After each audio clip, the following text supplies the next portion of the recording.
let's talk more about the decision to let Katie Telford testify and bring in our political strategist. Susan Smith is the principal of the Blue Sky Strategy Group. Melanie Paradis is the president of Texture Communications. And Kim Wright is principal of Wright Strategies. Hello to the three of you. Hello, Michael. Now, Susan, the PMO made their announcement about Telford just minutes really before the procedure committee was set to meet yesterday. Did the Prime Minister blink here? Was he surprised that the New Democrats were not siding with the government on this one? I think it was more a reading of the tea leaves. And this is a story that wasn't going away, and the committee wrangling was wearing on. So I think that it was more of an acceptance that this was the right thing that needed to happen, and it was time.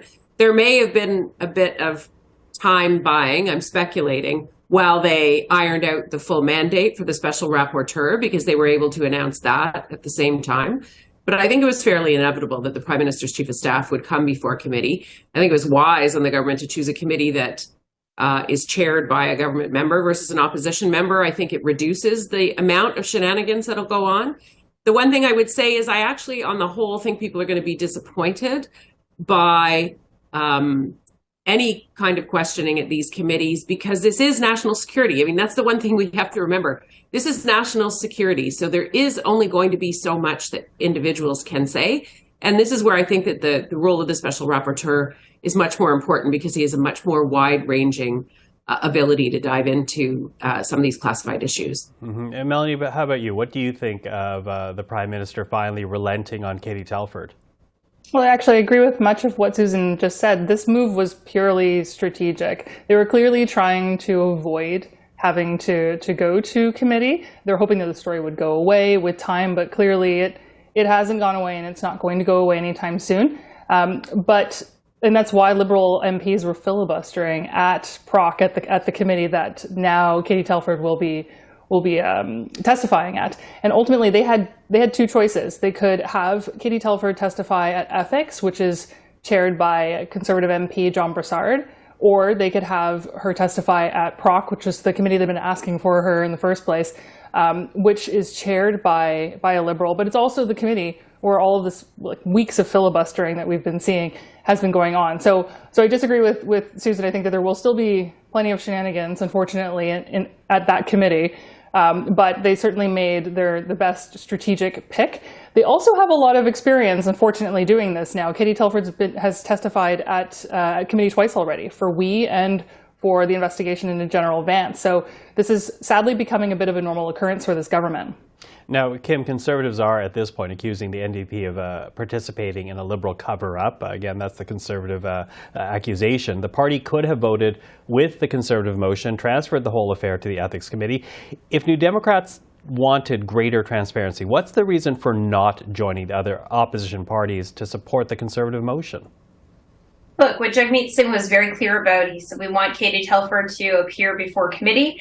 We got that. And had we not gotten that yesterday morning, we would have sided with the Conservatives. And that was exactly what Jagmeet Singh and the Democrats had said. We also want to see a public inquiry as to what happened over the last couple of election campaigns. And let's be clear, this wasn't just happening at the federal level. We've seen evidence, or at least speculation, that at least in Ontario and potentially in some municipal elections, there has been some push from some foreign entities. And we need to get to the bottom of this with elections officials, with our spy agency, and with the Prime Minister's office, because someone somewhere knew something about this.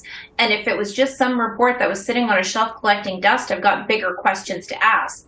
But the reality is, over the last few weeks, the Prime Minister has done what they do in every situation, in SNC-Lavalin. And they continue to kick the can down the road as far as they possibly can till it starts to stink so bad that Canadians are like, okay, but what are you actually hiding here? This seems sketchier than it should have been. And so now we have a fancy new cocktail party joke, a rapporteur. And the reality is we're going to end up getting to a public inquiry. We're not there yet.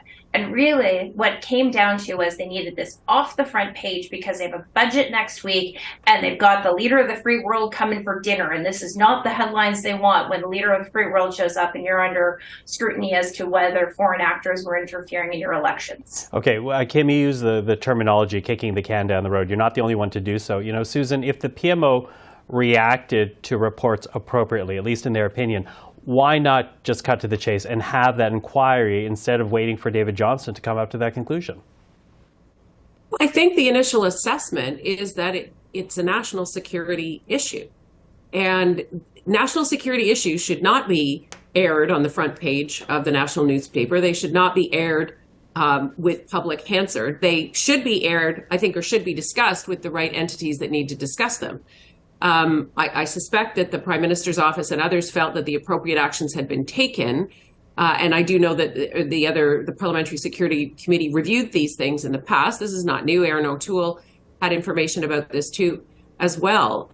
But I think the noise got really loud, unfortunately. But I do Susan, think the Prime Minister did but hang on, suggest Kim. that he I didn't think know anything David about this, Johnston and that is not becomes a that cocktail party scurrilous gamer, allegations Joe. nonsense. This is their usual MO, it's scurrilous allegations. I didn't know anything about it's it. not. Maybe I knew something, maybe I didn't. We need to get to the bottom of this. This isn't some charitable thing. This isn't a question about, who might have known someone. This is about the integrity of our elections. And if we can't get that straight, and I know Susan's talking point is going to be, but Official Secrets Act and all the rest of it. There are things that are confidential.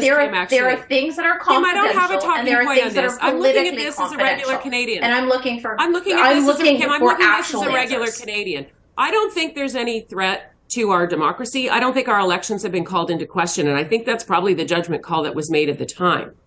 But I think there's a couple of things that worry me, that people at CSIS are leaking things. First of all, that's an issue. I don't want our national security secrets discussed on the front page of the newspaper. I don't think that's smart. And from a government perspective, something the opposition would never understand is that there are always more things at play. There are, not from a democracy perspective, but from a trade perspective, from another perspective. I don't think there's anybody in this country, and I really do challenge the people on this panel. Do you think there was an actual problem in the outcome of our election and the government would have been different? I don't think that that's the case, and I don't think there are Canadians that believe that. But I think there are foreign state actors that are potentially participating. But Susan, maybe not the whole outcome. But even if it had an effect on one riding, does that not merit closer scrutiny? Well, we don't know if it had an effect on that riding, and I'm not sure those CSIS reports actually concluded that. David Johnston will have a look at that. I do agree that the government took longer than it should have to nip this in the bud in terms of a course of action. I think they underestimated where this is going to go, and Poilievre went nuts from a partisan perspective for this. If this is about our elections, this should not be a partisan issue. If this is about foreign state actors attempting to interfere in Canadian democracy, not succeeding, I think we should be looking at that. But again, that's not the front page of the paper. That's a bigger play. If you tell the bad guys all your moves, they just come up with other moves. So this is something I think people need to be a little bit grown up about, looking at what is it we have a right to know? What is it we do have to trust that our national agencies are looking at and acting on? And I think I look forward to what former Governor General David Johnston, an eminent Canadian, says. And if we have to have a public inquiry, let's have a public inquiry. But I don't expect there to be great big Oprah-style interviews with kimonos wide open about what's going on. That actually, from a national security perspective for Canada, would just be stupid. Melanie, I know you want to get in here. Yeah. So I think two things can be true at the same time. I think that David Johnston is a very honorable man who is unlikely to squander his equity. I think it's also true that the Prime Minister is kicking the can down the road, just like Kim has said, just like Michael Cooper has said.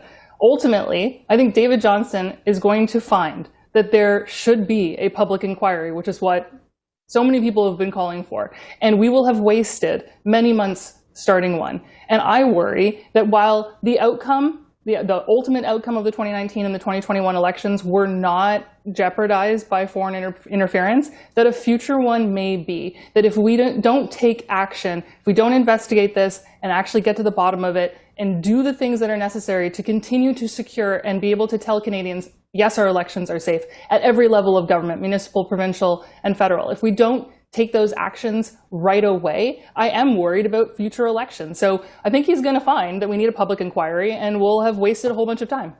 Okay. Well, with And that, Melanie, you make a good point that Canadians need Quickly, to know Susan. that our elections are safe, but we're not going to know any more than that because they're not going to tell us what they're doing at great big levels of detail to do that. Okay. Very quickly, I have less than a minute left. Kim, did you want to get in a word before we go? Look, the Liberals would like to say that there are things that are confidential. We can't talk about them. And that's what they actually tried to do with, oh, you can come in and see the documents, but you can't tell anybody about it. This notion that there are secrets and there are politically expedient confidentiality rules is why every Canadian is going, this seems a little weird, this seems a little dicey. I want to see what safeguards are put in place in general terms, but also how did we make sure that our elections are safe? Because Canadians deserve to know that answer, and parliamentarians deserve to know that answer as well. Okay. Well, we will continue to follow everything. Kim, Melanie, Susan, thank you very much for the time this evening. Thank you. Thanks, Michael.